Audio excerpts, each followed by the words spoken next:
That's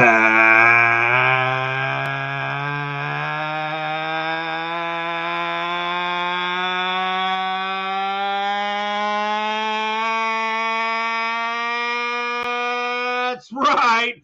Bear down, Bears fans. It's time for another edition of the Chicago Bears podcast, Bears Banter, powered by Second City Gridiron.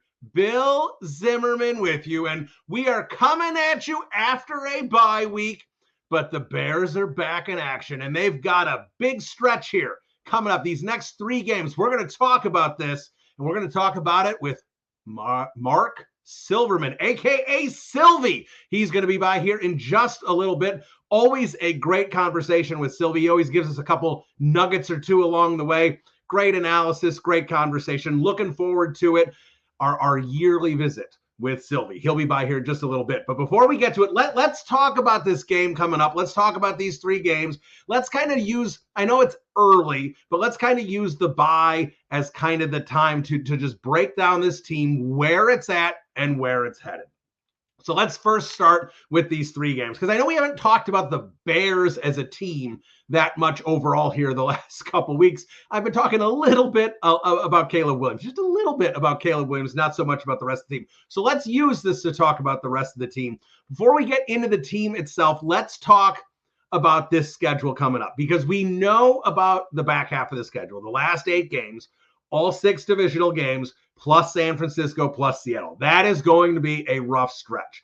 So the 4-2 Bears need to put themselves in a position to be in the best spot possible heading into that back half of that schedule. Obviously, 7-2 would be sweet if they can win the next 3, get a ton of momentum. They'd have a 6-game winning streak. They would be the talk of the NFL with rookie quarterback Caleb Williams going into that Green Bay Packers game with Tom Brady and all on the call. That would be a huge game. But let's not get ahead of ourselves, because this 3-game stretch, I think the Bears fans have just circled that like win, and they're already looking at the Packers games. And I think we need to slow down. Now, obviously, it looks like Jayden Daniels, at the time of this recording, did not practice on Wednesday. We don't know about the Thursday practice yet, but it certainly looks like Jayden Daniels is not going to play. So we're going to, for the purpose of this podcast, we're going to make the assumption that Jayden Daniels is not playing. And if that's the case, let me just say, from a football fan standpoint, that's disappointing. Like, I really wanted to see Caleb and Jayden, kind of the Rookie of the Year bowl. Whoever was going to win that matchup was probably going to win Rookie of the Year, assuming they kind of keep their forward trajectories going. But at this point now, Jayden may only miss a game or 2, but he's missing this game. And that really sucks in terms of putting together what would be a really fun game to see. I'm sure CBS is wildly disappointed after moving it to the Tony Romo Jim Nantz game, the 4:25 Eastern start there this Sunday. But regardless, it's still a game that the Bears have on the schedule, and it's not their fault that Jayden Daniels isn't going to play. They get Marcus Mariota, and we give Matt Eberflus crap on this podcast from time to time, but what we do say all the time is that Matt Eberflus is a quarterback bum slayer. And as far as I'm concerned, Marcus Mariota is a bum.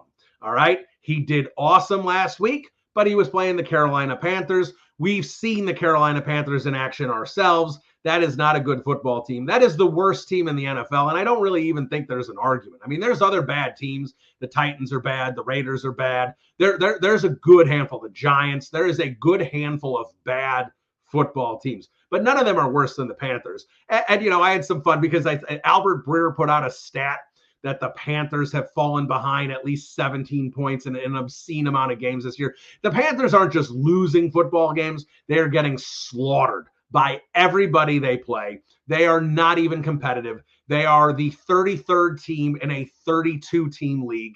They are that bad. And no, I'm not playing that. Would they lose to Ohio State crap? No, they wouldn't, because that's still a bunch of college All-Americans on there, basically. But the bottom line is this is a horrendous football team. So what Marcus Mariota did against them is irrelevant. And thank you, Ryan Poles, for destroying a franchise. But when we look at it at the bigger picture, it's still a road game. Caleb Williams is returning to his hometown. That is going to be a storyline. And Caleb Williams, and I think he can handle it, he's probably going to put extra pressure on himself because he knows that his hometown is there. He's going to probably have a lot of friends and family in the stands. He is going to want to show off for that game. I know when I say show off, I'm not saying he's going to be making wild behind the back passes and no look passes and trying to do that. No, but he is really going to want to try and push the ball down the field, make a couple splash plays. It's just his nature. I love that nature. I don't want to take it out of, I don't want him to lose that aspect of him, but I do think that is going to play into it. I expect the Bears to win. We'll get into a more of a specific preview at the end of the podcast like we always do. But I think the bottom line here is that the Chicago Bears need to win this game, but at the same time, this is a good football team, Jaden Daniels or not, that has to, that the Bears are going to have to win on the road. That's not going to be the easiest thing for them to do in the world.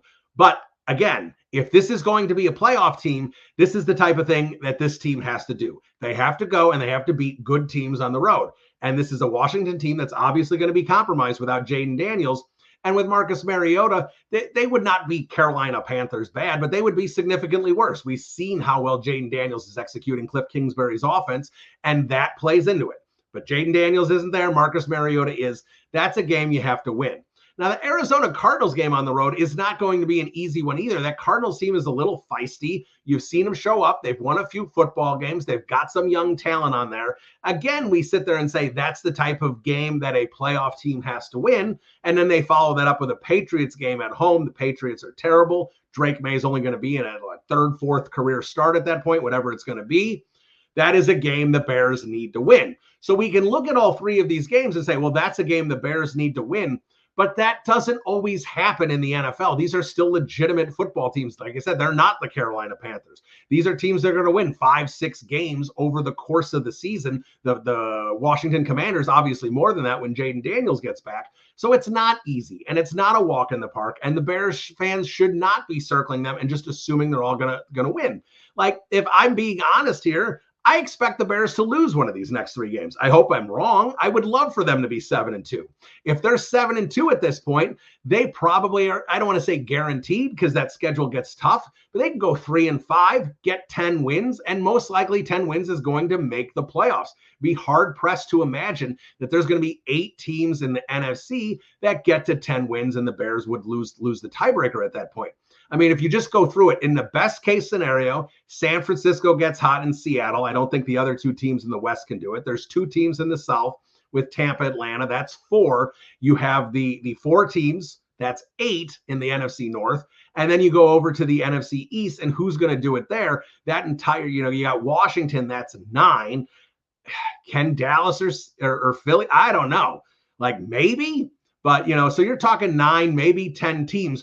If all goes perfectly for all those teams, which obviously it won't. So can 8 get to 10 wins? Maybe. But obviously, if the Bears get to 10 wins, you're going to have to feel really good about their playoff chances. And if that's the case, then 7-2, you got to figure they can get 3 wins on that back half of that schedule. They're a good football team.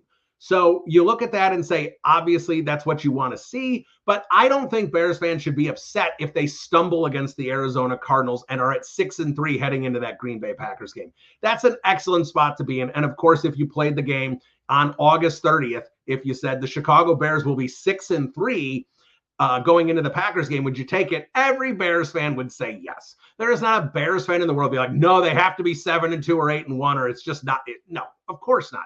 We'd all sign up for 6-3. And the fact that they're 4-2 right here, 6-3 is still very reasonable. There's no issues with that at all. So I'm perfectly happy with a 6-3 record.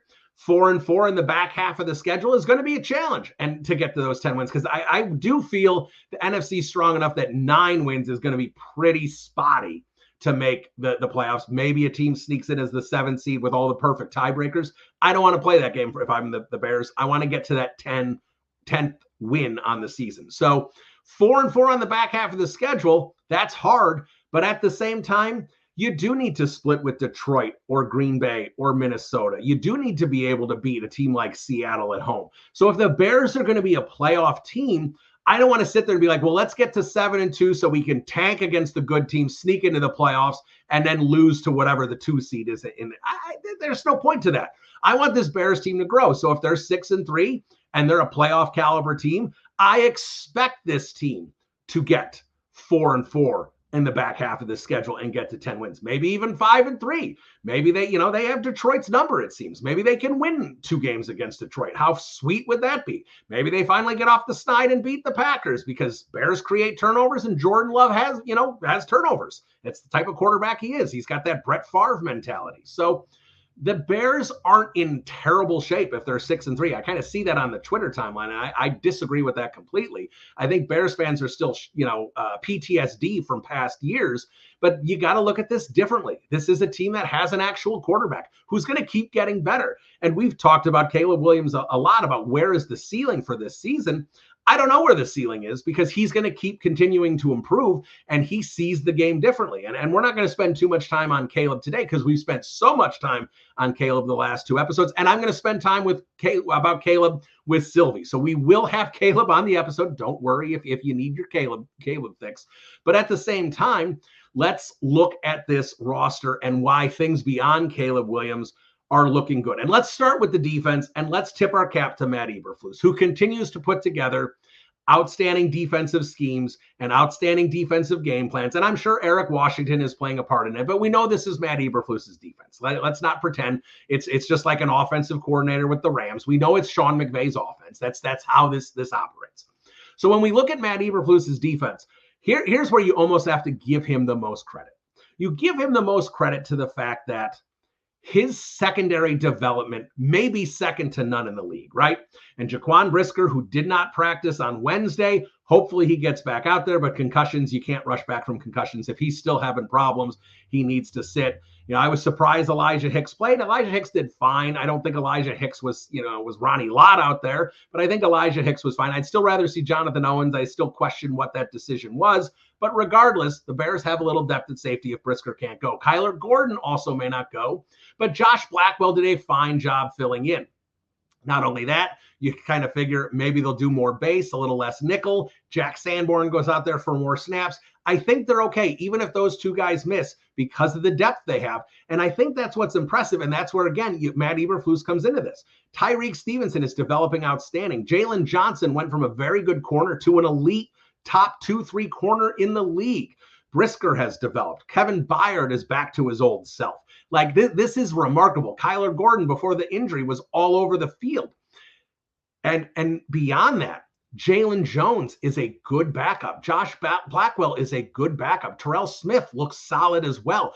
Like there's depth here, and you have to give Matt Eberflus and his coaching staff credit developing these guys. This is not a coincidence. It's not like Ryan Poles waved is some fairy dust, put it out in the air, and suddenly the Bears have a great secondary. We have struggled to see Bears coaching staffs develop players, and we're seeing it right now. And we're seeing it on the defensive line. We're going to get to that in a second here, but you have to love this. You get to the linebackers. I have said, how much did I crush Tremaine Edmonds last year about being passive, letting the game come to him, not making different plays. He was just kind of in the right place at the right time. He looks better this year. I don't know if Eberflus, laid out what he needs from him. Tremaine Edmonds looks better. Does he look better because the defensive line is better? Perhaps that plays into it. TJ Edwards still playing like he did last year. And Sanborn, obviously good player. You've got this linebacking core that can run with any other core in the league. I'm not saying they're the best, but they're very good. The secondary could be the best. When you have a back seven that is arguably the best back seven in the league, it cuts your defensive line a little slack, but the defensive line doesn't need slack because Montez Sweat, while he may not look as splashy as he did the back half of last season, make no mistake about it, this man still leads the team in pressures. He's tied with Gervon Dexter, and Sweat is making a difference out there. And when Sweat is a guy that the other teams are keeping an eye on, maybe you're not keeping an eye on Andrew Billings as much, who, if he's not double teamed, is in the backfield. Whether he has shed his blocker or pushed his blocker into the backfield, he is in the backfield without a double team. Gervon Dexter still can get exposed a little in the running game. That seems to be improving as this season has progressed, but his pass rushing skills are outstanding. And while I won't call him a disruptive 3-tech yet, when I say disruptive, yes, can he disrupt the game right now? He is disrupting the game right now. Disruptive 3-tech, I mean Chris Jones, right? That's the kind, Aaron Donald. And I understand I'm talking about elite players, but that's what you need in this league if you're going to really have a head thumping 3-tech. DeForest Buckner, those type of guys, when those guys were playing at elite levels. That's what I'm talking about with Dexter. Is he going to get there? Perhaps. At the beginning of the year, I did not think he would get there. He might get there. But again, he's still developing. He can still get better against the run as he continues to get stronger and improve his skill set. But right now, his pass rushing skills are really good. He's, when he gets double teamed on a pass rush, he can't really break it right now, but that's okay. He's winning single reps all the time. And when all three of these guys are playing well, that opens up DeMarcus Walker to one-on-ones, and he does very well at one-on-ones. He's very good at stopping the run, and he's getting a little bit in the backfield on pass rushes as well. So suddenly you sit there and go, all right, well, we're going to block Walker one-on-one and take our chances there, but we need to double team Dexter, Billings, and Sweat. Well, that doesn't work unless you're doing max protect every time. Then you're going to have one-on-ones all over the field, and Caleb's going to, with Moore and Odunze and Allen, they're going to expose the secondary. So, when you can't do that, right? If you're talking about I just got myself confused talking about the Bears offense. But regardless, what I'm saying is you can't max protect all the time against the Bears secondary. There we go, Bill. Plug in your brain. The Bears secondary, if they have simple routes and just 3 or 4 targets, they're not going to get open. So you have to make your choices. And who are you going to allow in single? And usually it's Dexter, and Dexter is winning those reps right now. So Montez Sweat is making plenty of impact, even if it doesn't look as splashy as it did last year. And it's trickling down the entire defensive line. Now, defensive line is still weak on the rotation. Edge is doing a little bit better with Darrell Taylor out there. Don't love the defensive tackle depth, obviously. Zach Pickens practicing this week. Maybe he's back. You've been listening to this podcast. I'm not the biggest Zach Pickens believer.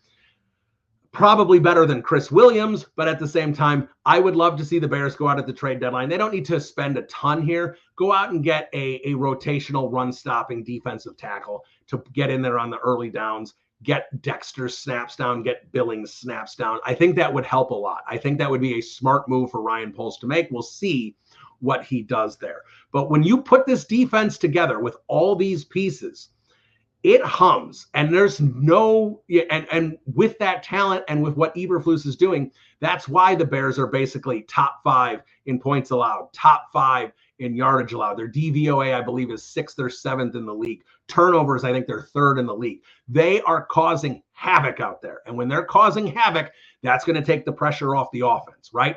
Like when Caleb Williams makes a mistake, which is rare, or Caleb Williams takes a while to get going early on, and you're getting those 3 and outs in the first quarter, the Bears defense isn't breaking. They're keeping the Bears offense in it, waiting for them to get their feet and get moving.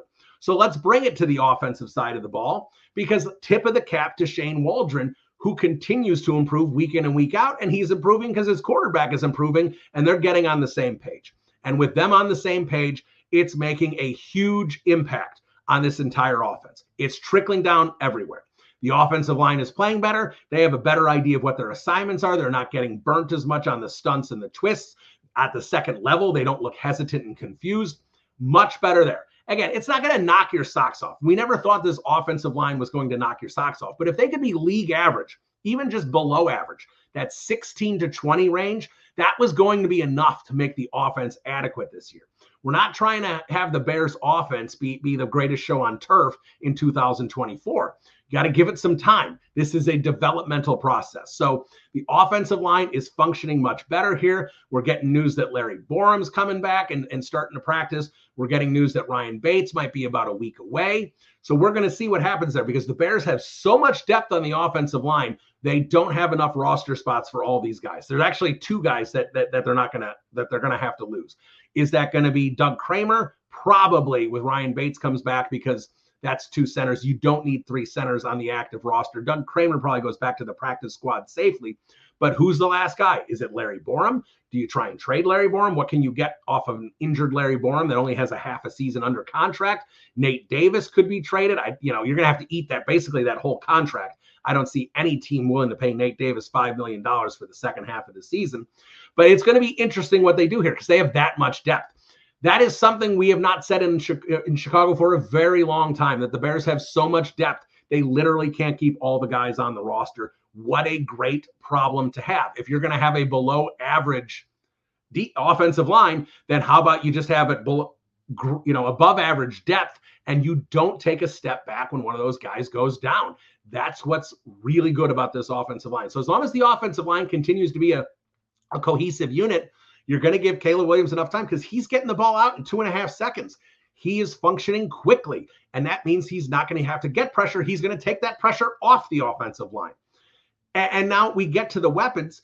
Because everything is functioning better and it's becoming a cohesive unit, you see DeAndre Swift and the screen game and what he's able to do, even running the football. You see Cole Kmet really coming into his own and being utilized properly. We don't need to talk about DJ Moore because he's getting on the same page with Caleb Williams. We're looking at Rome Odunze continuing to improve, where he's about to have a couple really good games in a row.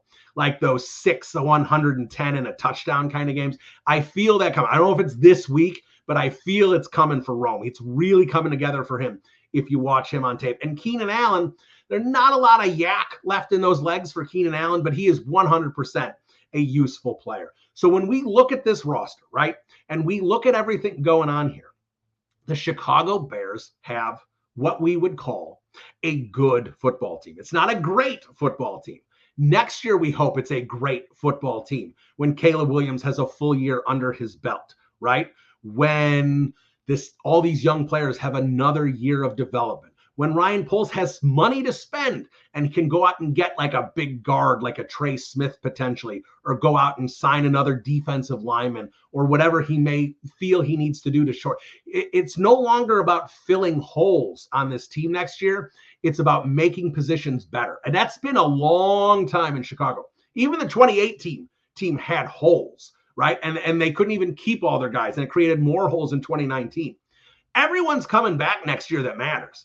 So not only that, they don't have the holes necessarily. Like, you need spots in the offensive line, but those positions can get improved. You can go out and sign better players, and that's going to improve your depth everywhere. So this is a roster that hasn't been this good in a long time. I think this roster is better than 2018. And if you think this roster is better than 2018, then you got to go back to the Lovey Bears. And you may say that the Lovey Bears defense had more talent than this one. It's getting close if we're being honest.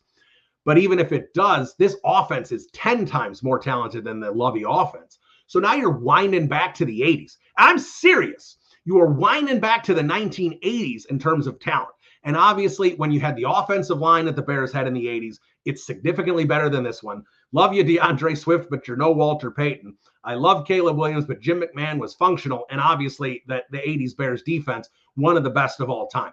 So when you have to wind the clock back almost 40 years to find a roster as good as this one, Ryan Poles is doing something right. So Bear fans should be excited because this isn't a complete team right now. It's going to get better next year with 3 picks in round 1 and round 2, with more money to spend, $40-50 million, whatever it's going to be. It can hand out a few extensions and still go out and get a couple impact free agents. This roster is going to look a little different next year, and it's going to look different for the better. So this is an exciting time to be a Bears fan. Look forward to these next 3 games before we really start to sweat on the back half of that schedule. I know a lot of Bears fans want 3-0. I'll take 2-1. We'll see what Silvy thinks, because he's going to join us next. This is Bill Zimmerman, Bears Banter. We'll be right back. Welcome back into the podcast. Always excited to have this annual visit with the man we know as Silvy. He is Marc Silverman, of course, ESPN 1000, Waldron and Silvy, Bears pre. He's doing it all. Of course, his column with Shaw Media. He does it all. He is the man, the myth, the legend, Silvy. Silvy, Bill Zimmerman, how you doing? Good to see you as always, Bill, and good to talk to you, and always good to read you. Yeah, I appreciate that. And look, I am excited for a change that we are doing this in a positive time. I mean, every time we're talking about something that's going wrong with the Chicago Bears. So I don't want to bury the lead. I want to get your thoughts on Caleb Williams and what you've seen, because I am over the moon about this right now. And not so much about the physical tools that I expected to see just based on seeing the college tape with him. But to me, this is a cerebral level that I really think is growing into something that we haven't seen in Chicago. And I'm including guys like Jay Cutler, how active he is pre-snap, moving guys around, audibling out. Like the Keenan Allen play is a run that he audibles in because he sees the look. He throws them open. Just the throws of anticipation. Everything that he's doing, which we haven't seen from Justin, we didn't see from Mitch, and I'm not trying to criticize them. I'm just trying to use them as an example of what kind of a different quarterback this is. And that's where I'm excited the most, where I'm not even as concerned as I think I probably should be about the brutal back half of the schedule. Because if a quarterback grows into the idea that he understands the game and understands how to operate an offense like this, that to me, the sky's the limit. He's just scratching the surface too. And that's the good thing. And I am not apologizing whatsoever for the early season easier schedule, because I think that's the way you want him to come into the season, learn against some of these teams. And then as he grows, he'll graduate to some of these tougher tests that you mentioned. And there are still going to be some growing pains, but you just see the progress. And then for those of us like you and I who have wanted to see this, who knew that the time was coming, that they had to just part ways with Justin for where they were in the contract, where they were with their first round pick. It was the perfect scenario, and who was available with Caleb Williams. And then look how good Jaden Daniels is turning out to be, way better than I thought. Mm-hmm. You just had to make the move. So all of these traits as a football player are not surprising to me. And it's a delight. Like everything about his growth has been a delight. And I watched a lot of the mini camps. I was at most of the training camp practices, and there would always be some moments where you'd say, "Yep, looks like a rookie today." And then the early games, and a lot of it was lack of chemistry. I think a lack of direction offensively, what they didn't want to. They didn't know what to do, a lack of good blocking, and just a quarterback being raw. But they're figuring it out from Waldron on down. And I have all the faith in the world that we got our guy. You know, to what extent and how great he's going to be, that's going to be the big thing. But I'm having a blast. And I just think, like, for the first time as Bears fans, in 2018, we thought we opened up a window, and I thought Mitch could be good. I didn't think he would be like game-changing good, but we thought he could be good. And with that defense, and I had faith in Nagy at that point. But this is the best long-term I felt about the Bears since the Lovey Jerry Angelo years, early in that run, 05, 06, 07. And then when they got Cutler, into those years when you were hoping that it could realize the talent. Yeah, no, I'm right there with you. And I think one thing that's interesting that maybe even the Caleb Williams supporters, like many of us were in fans and media, about the idea of shifting to Caleb Williams. We heard it a lot in the spring, in like February and March, about how Caleb Williams was hungry to operate in structure, whether that be his coach, Will Hewlett, or some of the guys around USC, that he was in. You know, we watch the college tape and we see him drop back, run around, chuck a ball 60 yards down the field, playing hero ball. And you hear, well, Caleb, he had to do it that way because of everything that was around him, which was accurate. Obviously, he didn't have a lot of talent on the offense, but you heard that about he was desperate to operate in structure. And while you sit there and go, well, I hope that's true, there was no evidence of that. And now that we're seeing what he's operating these last few weeks, I mean, consistently getting the ball out in less than 2.5 seconds and truly operating in the structure where things we heard back in March and April that's turning out to be 100% accurate, and how he's able to execute and structure and everything he's able to do. That, I think, is a really pleasant surprise that I wasn't sure if anyone was 100% confident that was going to be the case, especially right away. Maybe we thought he'd be doing a little bit more of the off-script stuff early while he tried to figure it out. But he really tried to figure out how to work in structure, which is, I think, big reason why Tennessee and Houston was so rough, because he was trying to absorb everything. But like I said, he really seems like a sponge. And the fact that, look, we talked about Mitch Trubisky and how Matt Nagy should be using him and wasn't using him properly. We talked, Luke Getsy wanted to kind of change Justin Fields last year. And the bottom line with both those moves is they wanted those quarterbacks to operate in the pocket. Because if you're going to be a truly successful quarterback in the league, you have to operate in the pocket. And I think a lot of us were like, yeah, well, that's not going to happen. So let's make the best of this kind of thing.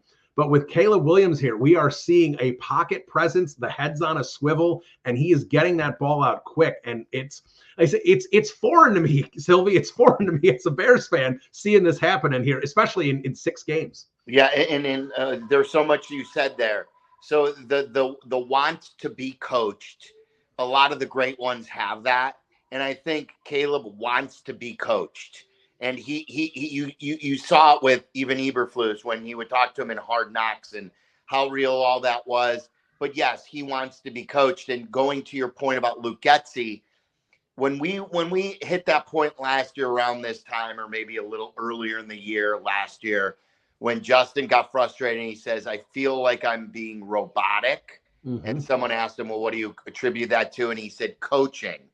That's because they were having him do things that he wasn't comfortable doing, but for the greater good of his total quarterbacking. Right. Because they wanted him to become more comfortable doing those things by doing them. The only way you get better at something is by doing it. Like all these NBA players go into the lab. It's how LeBron has become so good at all of his games. And they work on their weaknesses. Jimmy Butler is always getting better because he goes into the lab and he gets better. The Bears always wanted Justin to play more from the pocket. Sure, they could cut the field in half.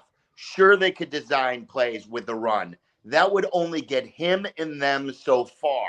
Right. And then, so someone, I forget who it was because I want to give them credit. Someone who was on with us early in the season was talking about them knowing that Caleb Williams had to be good at dealing with adversity because, and him being comfortable in his own skin with failure, because then he would grow now with, after these stretches of failure early in the season in those games that you were alluding to, knowing that it was to take a bigger leap later in the season. Or like even now, because he had adversity trying to figure it all out, and it was a lot, and it's going to only make him a better quarterback in the long term. Yeah, I agree 100%. And while we're talking about, like you said, the desire to be coached, let me ask you about Shane Waldron, because he was certainly a punching bag the first couple of weeks of the season. And look, there were certainly questionable calls. I mean, we everybody in the world piled on that speed option against the Colts. So there were certain things to question. But at the same time, I do think a big part of that was that, Shane and Eberflus basically gave Caleb the keys and tossed them to him on September 1st and kind of did, figure it out, kid. It's your offense. And certainly there were some severe growing pains there. But what's been going on the last couple of weeks, how Caleb's been executing the offense. And, like Shane's in his bag. I mean, that Cole Kmet touchdown against Jacksonville, the 2 fakes, and he's wide open in the middle. Those are great play designs. The screen game with Swift is coming together. There's a lot of positives of this Shane Waldron offense. And I will just say the famous JSN interview from the Super Bowl from CHGO, where he wasn't happy on him. JSN's still not doing much in Seattle this year. So keep that in mind. But where are you at with Shane Waldron and what you've seen in terms of his growth over these first 6 games? I feel better. I'm still, I got to see more. I want to see it. And who knows? I mean, would we ever love an offensive coordinator to begin with? I mean, it's probably the most criticized position in all of sports, isn't it? Because they're calling every single play. Yeah, and I was furious at that run call in Indy, and I think that's going to be a game that we circle and say that's one that even 2 weeks later, they probably win that game easier. Sure. Like, not only do they win, but they win that game And Silvy, probably. Anthony Richardson was so bad. Yeah. I don't know how you lose that game. Right. And like with a little more confidence on the offensive side, they win that. And I think they win that going away. One thing that I think was so important for them to do is what was getting DeAndre Swift involved. The first 3 games were a disaster. Mm-hmm. I don't think they knew how to use him, and I don't think they were committed to using him the right way. And I think they gave up. I think when you're not protecting the quarterback, when the quarterback is uncomfortable, when you're trying to find an identity and the offensive line needs confidence, you have to get him going forward. And DeAndre Swift now is a playmaker, and I know he's not averaging a lot of yards per carry, but he is producing in an over 100 yards per clip, total yards from scrimmage per game in these last 3. And I think when that just opens up everything. And that was the criticism when we were talking to, we talked to Brock Heward in Seattle when they were interviewing him. And he told us he did not like Shane Waldron in Seattle, and he didn't think it would be a good fit in Chicago because he thought that he wouldn't be committed to the run. And it was the criticism that he had there. When Waldron stays committed to the run, I think it opens up everything. So, and I just, one other thing, I want him to do the more obvious things, like what you said about that play call. That was a terrible, the 3rd and the 4th down play calls were terrible in Indy. Like, why have the small on the big on the 3rd down play? And then the 4th down play call was a terrible play call. Why did he not know in game 1 that Cole Kmet was an important part of the offense? And why did he try to shove Gerald Everett down everyone's throat, even though he had a connection with Gerald Everett? Those are things that I give him. On one hand, I critique him because those are obvious things that we know. And if we know it, why doesn't he know it as the offensive coordinator? But he has done a good job ironing these things out. Cole Kmet now is playing his role in doing those things that we want to see from Cole Kmet. And I think every week he sort of ironed things out. DJ wasn't involved. Now DJ has become more involved in the offense. If Caleb hits him, he's having another big game last week. He worked out DeAndre Swift. Now you're getting Keenan Allen involved. I think the next thing is having Rome be more of a part of the offense because I think he's winning so many routes. So I just think there's a lot of mouths to feed here. And I think he's certainly getting better. And I hope, as Matt Eberflus has shown us, Bill, that one of the things that he's been good at is coming out of the bye. So I have a high expectation for the offense coming out of the bye that they're even going to take it to the next level. Because the Commanders, while they can rush the passer, they're just not good overall defensively. No, they're really not. If DVOA is your thing, they're bottom 10 in the league. So yeah, definitely can exploit that defense. So speaking of defense, let's switch over to that side of the ball because the defense is everything we hoped it would be. It's actually more than I thought it would be because I thought the defensive line was going to struggle more than they have. I didn't like the depth. Obviously, the Darrell Taylor signings or trade certainly helped there right before the start of the season. But this defense is playing really well from top to bottom. So I know we can talk about Sweat and Jalen and all these guys. So I'm not going to ask you who's the best player on the defense so far, but who's the guy that has stood out to you the most? Maybe has lived up beyond your expectations going into the season. Who's the guy for you that you would circle on this defense? It's a great question, and there's so many different varieties that we could go with. Like we even opened up the phone lines on one show and just said it was such a simplistic question, and it was like a little kid question. But our question was, who's your favorite defensive player? Because I think when you poll 10 Bears questions or 20 Bears fans, and you ask them on defense, who's your favorite player? you can get out of 20 people, you can probably get 8 different answers, because like this last game, when you look at what Kyler Gordon does and the half that he had before he got hurt, or the different roles that Brisker can play on defense.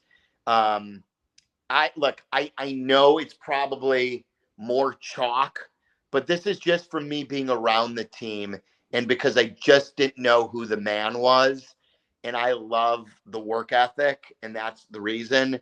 I didn't know how Jalen would respond after getting paid.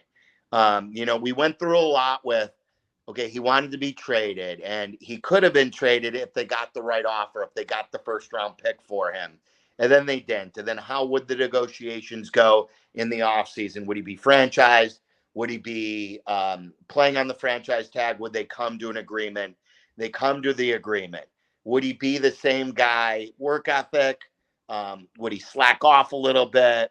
And every day, Bill, in practice, he was the guy out there in the non-mandatory workouts. There he was, and there was DJ Moore. On the practices, Nate Davis wasn't there. On all the practices that the guys who were on, who were not necessarily guaranteed a starting spot, weren't there.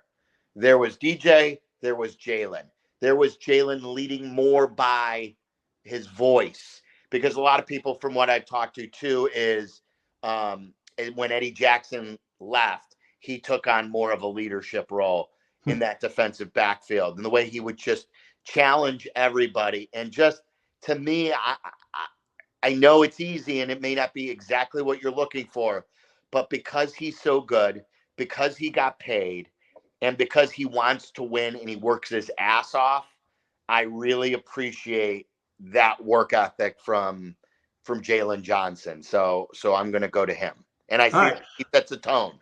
That's fair. Absolutely. So let me ask you a couple more here. First, I got to ask you about Matt Eberflus, and you can take kind of both sides of this. Obviously, what he's doing defensively is fantastic. And the one thing I don't think you can oversell is how important he has been to the development of the secondary. I mean, really all the defensive players, but Ryan Poles didn't just hit on everybody. This is something the Bears have not done well in a very long time, and has developed rookies. And Kyler Gordon was a mess as a rookie, and look where he is now. Tyreek Stevenson grew. Jaquan Brisker, improved so much in his pass coverage this year. We see all these guys continue to improve. Jalen Johnson went from a good corner to a top 3 or 4 corner in the league. Terrell Smith is good. Jalen Jones is good. Yeah. Josh Blackwell is good. They have depth. The rest of the NFL media doesn't even understand they have depth because they've never heard of these backups, but they're good players. And that's Matt Eberflus. So I don't think you can really talk about how good of a job he's doing without talking about that. But I will also say that CEO sideline aspect on Sunday still has some concerns for me about challenging plays and time management, clock management, and making those right decisions, which there was a couple of things that made me concerned early on, and now they've been blowing the doors off of teams. It hasn't really come into play. So where are you with Matt Eberflus? There's a lot of positives there, and he's still growing into the job. So, but there's still some things to worry about. And I think, yes, and I think you laid it out perfectly. I think player development is not talked about enough in any side of sports. I think you hit it on the head, that it's not just good draft pick, good player. I think there's a lot in that middle area that a guy could be good if he's developed properly and used right. And it's something that impressed me early on, because I feel like the last coaching regime did not enable the young players. And I hate it too, like in baseball, where they'd rather trust the cagey veteran over the promising young player simply because he's a veteran. Right. When you can develop a guy, and I like also what Eberflus has done, and I always cited it with Jalen Johnson. Jalen Johnson got in his doghouse in his very first training camp because he didn't understand what Eberflus was looking for. But Eberflus gave him a chance to get out of the doghouse. Tevin Jenkins was the same way. These weren't Poles and Eberflus's guys, but instead of just saying, no, you're not my guys, you're in my doghouse, you're done. He gave them the opportunity to grow and to get out of the doghouse. And I also like that Eberflus has put his foot down with Nate Davis. Nate Davis was a regime guy brought in by this regime, and they're like, screw this. You don't work. You're not good. We've got other guys. We're not dicking around anymore. And we're going to not start you. Now we're going to make you inactive. And now we're going to try and trade you. Like the boats, the train's leaving the station, whatever analogy you want to use. So all those things that you bring up are good.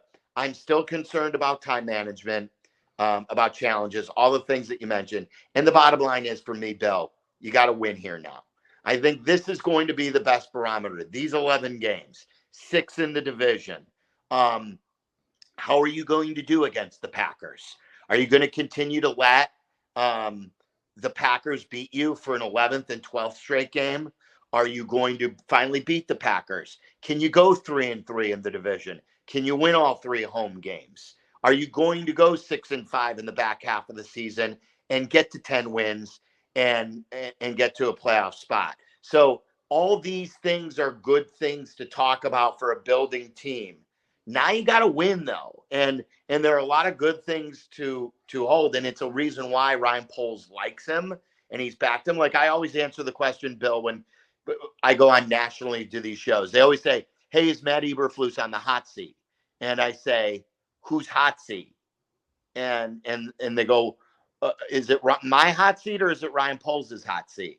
And they go, well, answer both. And I always say, if it's Ryan Poles' hot seat, he's not on any hot seat. There's no hot seat. It's not mine. It depends on the week. So I need, they've not won road games. Start now with the Commanders game. Start winning in the division more. Beat the Packers finally. So I think a lot of this is going to play out in front of our eyes and continue to keep the rig on the road with Caleb and have a very good quarterback by the end of the year. And those will be a ticket to a Matt Eberflus extension. All right. Let me ask you this last one. And I said this just before you joined the podcast, and I really couldn't believe that I was saying it. But when it came out organically, and I really think this might be accurate. I was just kind of thinking about the roster construction of Ryan Poles and the amount of talent on this team. And obviously the defense is loaded with talent right now. And now we're seeing the offense with a legitimate quarterback with Caleb Williams and Swift's not bad. And Cole Kmet's growing into it. And obviously Moore and Odunze and Allen. So I started thinking about how good is this roster compared to previous Bears rosters? And you go back to 2018, maybe the 2018 defense had more talent, but they didn't have the quarterback like this. They didn't have as many wide receivers as this team does. And then you go back to the Lovey teams. Again, maybe the defense had more talent there, but they certainly didn't have the quarterback with Rex and Orton. They certainly didn't have the receivers. Yeah, they could run the football. So could you make the argument that this is the most talented roster the Chicago Bears have had since the mid-1980s? No. What roster would you take?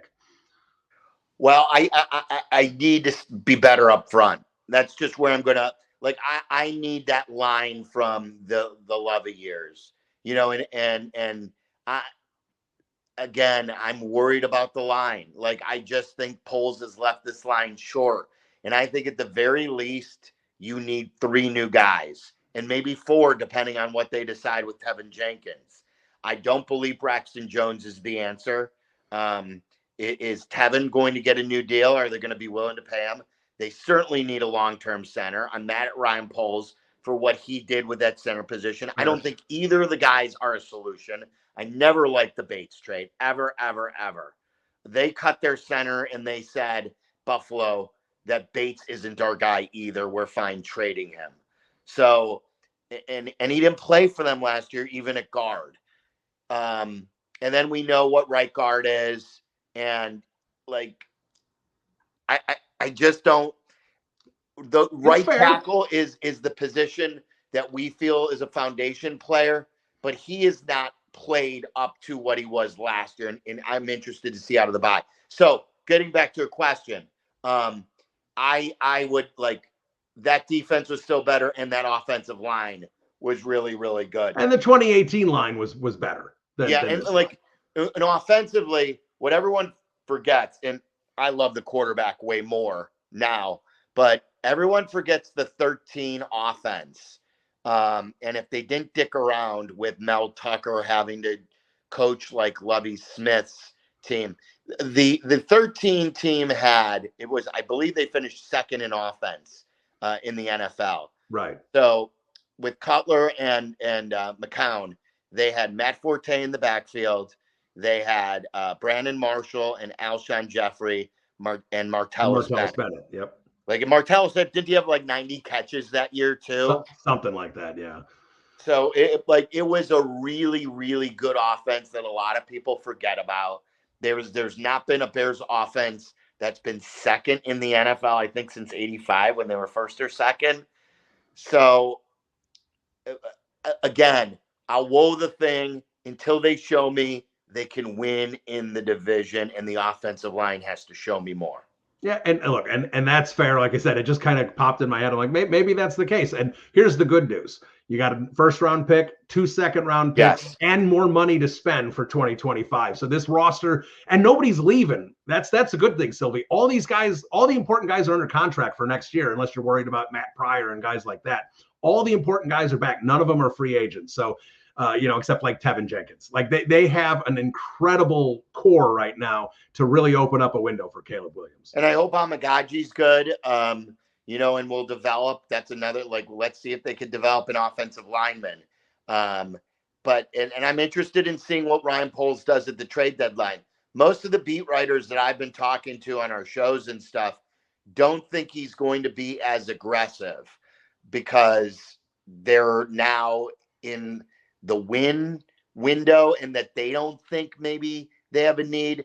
Like, not that I know anything, but the track record for Ryan Poles shows me he's never not been aggressive. Whether True. It was trying to trade for Matthew Judon at the beginning of the year, whether it was having to be talked out of trading up for Rome Odunze in the draft, whether it was last year, Montez Sweat, the year before that, Chase Claypool. Like he is a new age general manager that uses a trade deadline like the baseball trade deadline. So if there's an offensive lineman on one of these 10 really bad teams that could help you, not for this year, you got to start your free agency now where he can help you down the stretch and going forward. Like, don't be shocked, because if you're shocked, you haven't been paying attention to the way Ryan Poles has been generally managing this football team. All right. Well, there he is. We all know him as Silvy, Waddle and Silvy, ESPN 1000, weekday afternoons, Bears pregame, and of course, his column in Shaw Media every week. Silvy, thanks for so much time. That's a fun interview. Always is with you. Always enjoy it. Thanks so much. And enjoy watching the Bears as Tony Romo is yelling and screaming about Caleb Williams. I'll have Joniak in the ear. So hopefully Joniak and Thayer will be yelling and screaming, and that we'll have a good halftime show with calls where all the halftime callers are happy with what's going on. So hopefully they win another game and, 5-2 and a win streak going. That would be sweet. All right. There he is. Silvy, Marc Silverman, of course, ESPN 1000, ESPN Chicago. Waddle and Silvy, you know him very well. That was a great spot. Always a great spot with Silvy. Love that he's willing to come on this podcast. Love all my guests are willing to come on this podcast. Little old me loves talking to all these great Chicago Bears analysts and media members. So we thank Silvy for coming on, and we thank Underdog Fantasy for sponsoring this show. We're going to talk about it right here, because let's just say, for example, you think Caleb Williams is going to rack up higher passing touchdowns than Marcus Mariota. Well, of course you would think that. Well, you can do that. Cook up some entries like that for a shot to win real cash prizes all football season long. Underdog is the best place to cash in all your takes this football season. Which players are going off? Which ones are ice cold? Make your entries in just a few taps and turn your sports opinions into real money. 5 million fans are already playing on Underdog Fantasy. You better join them. With their Champs game, you can win money by making entries with just your favorite players. And I love this one. You can win up to 1,000 times your money. And every week I stop and pause and tell you 1,000 times your money just by choosing higher or lower on player stats like passing yards, interceptions, touchdowns, and much, much more. And of course, Underdog is available in 33 states, including California, Texas, and Georgia. So I love it. You should love it. For example, like I said before, you can do things like higher or lower for Caleb Williams and Marcus Mariota. You can do things like higher for DeAndre Swift if you think he's going to go off, or lower for Roschon Johnson if you don't think he's going to be used as much. So here's what you're going to do. You're going to go download the Underdog Fantasy app today and use the code CITY, C-I-T-Y. You're going to get $1,000 in bonus cash instantly. Again, use the code CITY. That's the Windy City and Second City Gridiron promo code. $1,000 in bonus cash instantly. $5? $10? No. $1,000 in bonus cash. All right. So here you go. Select higher or lower on your favorite players and cash in on Underdog. Higher or lower, you make the call on Underdog Fantasy. I play it. You need to play it too. Now, this is important, and I want to make sure you're all listening to this. You've got to be 18 or over, 19 or over in Alabama and Nebraska, 19 or over in Colorado for some of the games, and 21 or over in Massachusetts and Arizona. You got to be present in a state where Underdog Fantasy operates, okay? Terms apply, void in Colorado. Now, if you're concerned with your play, call 1-800-GAMBLER or visit www.ncpgambling.org. Arizona, it's 1-800-NEXT-STEP. That's 1-800-639-8783. Or you can text NEXT STEP to 53342. And finally, New York, you can call the 24/7 Hope line. That's 1-8778-HOPE-NY. Or you can text HOPE-NY to 467-369. That is Underdog Fantasy. Very excited to have them as part of the program. And we want you to sign up today and make sure you get in on all the action. All right, let's get to the mailbag here. I know it's a bye week. Probably don't have quite as much going on in terms of questions and things like that. We don't have a game to react to, but we do have some questions. So let's get to them here. Let's start with Chris Armstrong, friend of the program. As we get closer to the trade deadline, are you hearing anything juicy regarding the NFC North? Can't say there's anything too juicy. There's nothing where I'm going to say this is 100% going to happen, at least nothing that I've heard at this point. But here's what I will say. I heard one wild rumor that the Vikings may be interested in trading Sam Darnold for Matthew Stafford. Things like that, when I hear that, I immediately dismiss. I don't think there's any validity behind something like that. If it happens, you can come shame me on the timeline. That's fine. But the Vikings, I do think, could make a little bit of a splash. And while this player has been rumored at other places as well, like Tampa and the LA Chargers, it would not surprise me if Kevin O'Connell goes out and gets himself a cup of coffee. So I think that's on the table there in Minnesota. We'll see if they actually manage to get that done. They are not alone in that pursuit. So we'll see what's going on there. So in terms of NFC North, that's in terms of what I'm hearing. Now, in terms of the Bears, not that you asked, Chris, but we're going to talk about the Bears because that's the Bears podcast. I'm not sure if the Bears are going to make a big splash. I think the Bears are shopping some of the guys that may have some value that aren't really involved in the team anymore.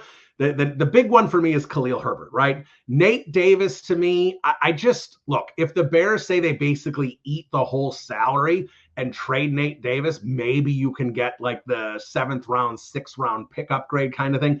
I just can't see a team going, oh, we can get Nate Davis. Now, again, here's where Nate Davis has a little value, because if you can get the Bears to eat the rest of this year's salary, he's got an unguaranteed salary for next year of $10 million. Now, that's a steep salary, but at the same time, if Nate Davis is traded to a team and plays very well, that team may want to pick up his salary. There's like an option there that you're actually getting Nate Davis with a possibility of keeping him around. I doubt that happens, but again, that's at least in the realm of possibility. Khalil Herbert, look, there's plenty of running backs available. You're not going to get a lot for Khalil Herbert. Don't if you got a 5th rounder that you should do a backflip, probably a 6th round type trade if they trade Khalil Herbert. but I think they should. And I know Bears fans love him, and they'd probably be disappointed. But look, for whatever the reason, he's not fitting in this offense. Shane Waldron does not see him as a big part of this offense. We know Swift is going to get the bulk of the carries. Clearly, Roschon is RB2. And look at September and the snaps. Travis Homer, who's getting his practice window opened up and should be returning soon, he was the RB3, not Khalil Herbert.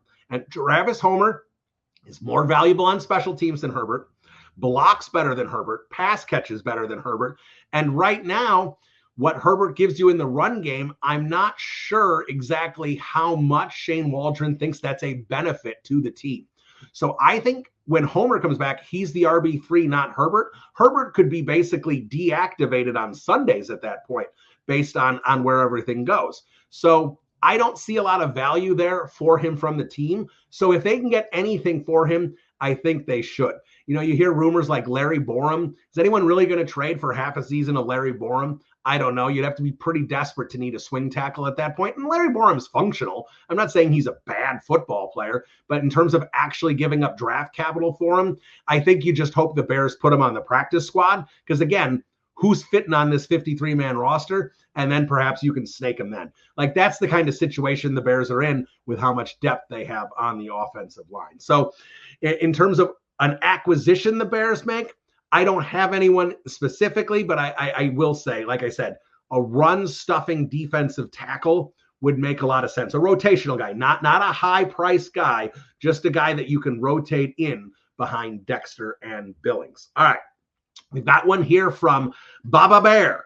Even though the NFC North is stacked, which matchups do you think the Bears struggle and excel the most with? He says worst Green Bay, best Lions. Okay. I agree with the Lions. I think that is 100% something. I think the Lions defense is not impossible to beat. I think Caleb Williams can have success against that Lions defense. Now, the Lions offense is humming. Jared Goff and Ben Johnson are on a generational tear right now.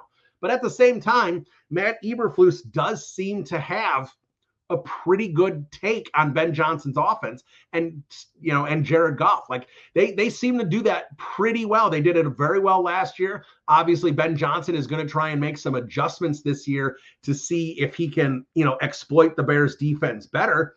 But as of right now, I just don't think that you can look at that and say the Detroit Lions offense is going to school the Bears defense, because we don't have any evidence to that case. So I would feel good. I agree with you about the way the Bears match up with the Detroit Lions. Now, the Packers make sense because it's the Packers and the Bears haven't beaten them in 7 years. So that makes sense. And I would not argue that with you. And that probably should be the answer. But if we're looking at true football matchups and not voodoo, the Bears match up better with the Packers, I believe, than they do with the Minnesota Vikings. The Minnesota Vikings have elite receivers that can challenge the Bears secondary. I know Sam Darnold is going to turn into a pumpkin at any moment, and he's starting to turn a little orange here the last couple of weeks, but he's not a pumpkin yet. And if Sam Darnold goes pumpkin, well, then the Vikings have a major problem with their offense. But they do have elite pieces there.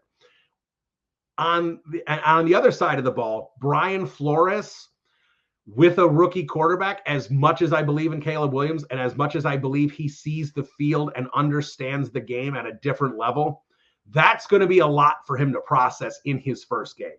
So I would say the Vikings are actually a more difficult matchup right now than the Bears, than the Packers.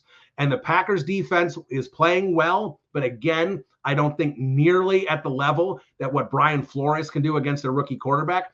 And in addition to that, Jordan Love does turn the ball over, and that's what the Bears go for. The Bears constantly go for turnovers. Jordan Love is settling into me another Brett Favre. And I hate to say that because the Packers have had 30 years of great quarterback play. They don't need another great quarterback, but it certainly looks like it's headed that direction. I think Matt LaFleur certainly helps Jordan Love out, because I think Matt LaFleur is unfortunately one of the top 3 or 4 best offensive minds in the league. He is right there with Sean McVay, right there with Andy Reid. He is an elite offensive mind. Ben Johnson, that's probably the top of my list without really going through it and thinking about it.